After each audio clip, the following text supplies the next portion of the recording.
দেখুন, খাইল গরু গরু তো হইছে না, গরু গরু গিয়া দিয়ে গরু গরুর অবস্থা নাই, ঘরে লেদাইয়া অবস্থা আছেন না, গরু গরু সাফ করিয়া ফাইভ টাঙ্গাইলাম, ফাইভ টাঙ্গাইয়া ওই গর খান্তা ধুইলে গর ধুই লেগে দিয়ে এখন সাইরমকা ফাইভ পাটা আসলে ফাইভই আমার খুব সাতাইলা, এই ফাইভ দিয়ে আগে খুব সুন্দর তো এখন সাইরমকা ফাটি ফাটি গেছে পানি দেয় না টুরেলি। আর এখন তারও শীতের দিন আইসে মোটরের পানি কমতে, আর এই ফাইভও সাইরমকা ফাটা ফাটা দেখে বাজার থেকে টেপ একটা আনলাম, আনিয়া টেপ দিয়ে মারিয়া হইয়া বাজারতে চলে দেন ফাইভ এক্স আনা লাগবো। ফাইভ ফাইভ প্রচুর লম্বা, 150 ফুটের খাঁচা আছে, আমরা দূরই আমরা মেন ঘর থেকে ঘর দিয়ে আনা লাগে মোটর দিই, মোটর তো বাড়ি এত আর সম্ভব নয়, গরম মোটর দিয়ে পানি আনি, পানির প্রেশার থাকে বেশি, প্রেশার থাকার কারণে ফাইভ ফাটি যায়। আর এই ফাইভটা হয়ে যায় নর্মাল, তো বেশি বালা না, মানে ফাইভ বালা আনতাম। আর শীতের দিন তো তাই কই পরে আমরা শীতের দিনে বেশি করে দোয়াই না, ঠান্ডা লাগে যায়। আর 12 গুণ তো টুইলে দোয়াই না, 12 গুণ দোয়াইলে তোমার তল ডালাই করা না, তল ডালাই না করার কারণে তোমার ফেক হয়ে যাব, ওই দোয়াই না ডালাইতাম। সারাম ঘর বানাইয়া বাড়ি দিয়ে ঘর বানাইয়া হয়ে ডালাইতাম, কারণ যদি ডালাই দিলাইতে পারে যেন কুটি যেন তুনি হইন তুনি গাড়া হইতো না, তাই সারাম যেন তুনি গাইলে ডালাই দিন, মানুষও ফারাম না তো কারাম, এখন তো মাসে আনুন খাটটা, তাই মানুষ মিলেন না তো কাই কদিন পর মানুষ আই না তো ঠিক করবো। তিনও সব করা না, সব তো মাল যা যা লাগে মাল সব মাল করা না, কিন্তু হামলা ফারাম না।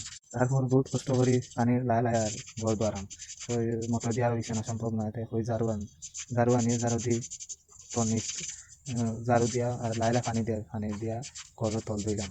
প্রথম অবস্থায় তো তাই খুব কষ্ট হয়ে যায়, ওঠা তাহলে ওটা নাই, ওঠা তাহলে ওটা নাই, আস্তে আস্তে ইনশাল্লাহ সব তো আনবো।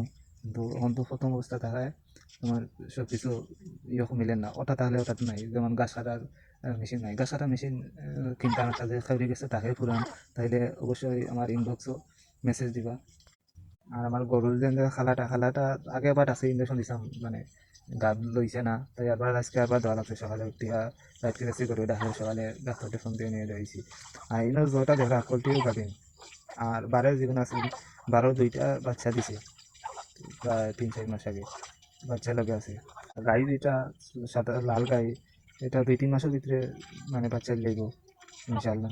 যাদের গরু সম্পর্কে ধারণা আছে তারা আমার জানাইবা যে গরুরে যেন তারা যেন গাছ যেটা গাছ দুদিন বছর আমাকে গাছ যেন পারো গাছটা গরুরে খাবানি যায়নি, বা কতটুকু খাবানি যায় বা কিলা খাবাই।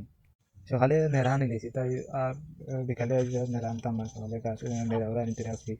ওই ঠান্ডা দিন আজ রোদ কম আছে, তাই আজ সকাল সকাল খাম শেষ হয়ে গেছে, তো ওই বন্ধ এমনি বন্ধ তোরা খাম আছে, আমার তো বন্ধ সবজি জাতর ভিডিও দিছে আগে, ওটা থেকে তোরা খাম করলাম।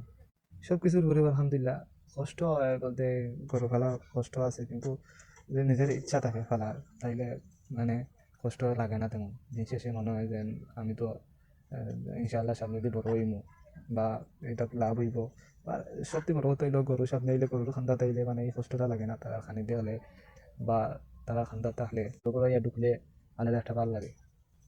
এটাই আলোচনা, আলহামদুলিল্লাহ। সবাই ভালো থাকুক, আসসালামু আলাইকুম।